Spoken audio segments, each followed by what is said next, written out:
Kembali lagi di Rumah Ilmu. Saling bantu, saling jaga, cari ilmu di rumah saja. Selanjutnya, Bu Betty akan menjelaskan mengenai cermin datar. Silakan disimak untuk PowerPoint-nya. Nah, ini adalah gambar dari penjelasan Bu Betty tadi mengenai sifat-sifat yang terbentuk pada cermin datar. Kalian bisa lihat di situ ada dua gambar, ya, gambar orang sedang bercermin dan bayangan yang dihasilkan. Nah, dari gambar tersebut kalian bisa lihat yang dimaksud Bu Betty tadi, bahwa jarak bayangan dan jarak benda itu adalah sama. Atau kalau di sini Bu Betty menuliskannya S0 sama dengan SI, ya, di mana S0 itu merupakan jarak benda, sedangkan SI itu adalah jarak bayangan. Jadi misalnya jarak bendanya di sini katakanlah 2 meter. Otomatis nanti jarak bayangan yang dihasilkan itu juga ada 2 meter, seperti itu. Kenapa? Nih, karena jarak bayangan dengan jarak benda itu dianggap sama. Selanjutnya, pada ketinggian. Nah, kalian lihat ketinggiannya. Pada benda atau ketika kalian bercermin, kemudian kalian bercermin di depannya. Bayangan kalian atau bayangan yang dihasilkan itu juga tingginya sama. Tidak akan mungkin salah satu di antara entah bendanya atau pada bayangannya tingginya berbeda. Dan bisa dituliskan di sini H0 sama dengan HI, di mana H0 itu adalah ketinggian benda dan HI-nya itu merupakan ketinggian bayangan. Ya. Jadi sama. Jadi di sini pada cermin datar untuk jarak bayangan dan jarak bendanya sama. Selanjutnya, pada ketinggian pada benda dan ketinggian pada bayangan juga sama. Selanjutnya adalah mengenai pemantulan pada cermin. Nah, bayangan pada cermin dihasilkan dari proses pemantulan. Jadi kalau kita lihat bayangan kita pada cermin itu, sebenarnya itu adalah proses dari pemantulan. Pemantulan apa? Tadi seperti yang sudah Bu Betty jelaskan di awal, merupakan pemantulan dari cahaya.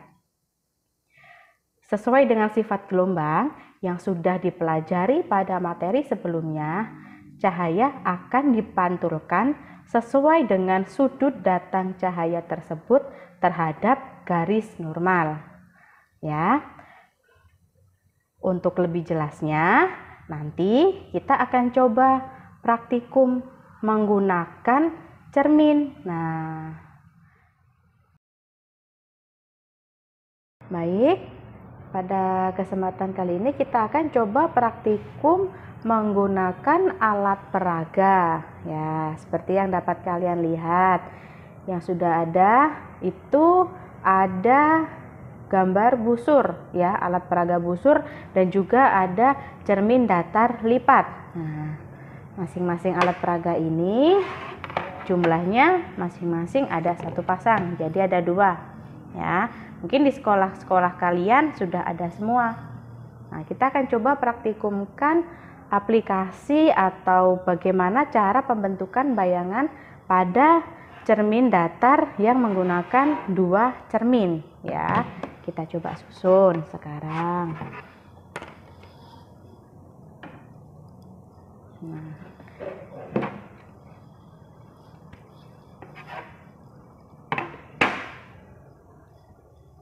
Nah, ini harus kita pasang terlebih dahulu.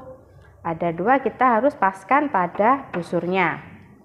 Tinggal kita masukkan saja sampai terdengar, nah, sampai dia tidak nggak lepas, ya, nggak lepas. Nah, seperti kalian lihat, pada busur itu membentuk sudut. Nah, seperti ini. Bu Betty kasih lihat yang belum rangkaian, ya. pada busur ini bentuk sudutnya yang terbentuk itu ada 180 ya. Seperti kalian lihat, atau setengah lingkaran. Kemudian ketika dipasang seperti ini. Selanjutnya kita akan coba praktekkan cara menentukan bayangan atau jumlah bayangan yang dibentuk dari cermin yang menggunakan busur ini. Misalnya sekarang kalau cerminnya pada bentuk atau pada garis 180 derajat, itu kemudian saya letakkan benda di depannya. Nah, maka bisa kalian lihat bayangan yang dihasilkan adalah 1.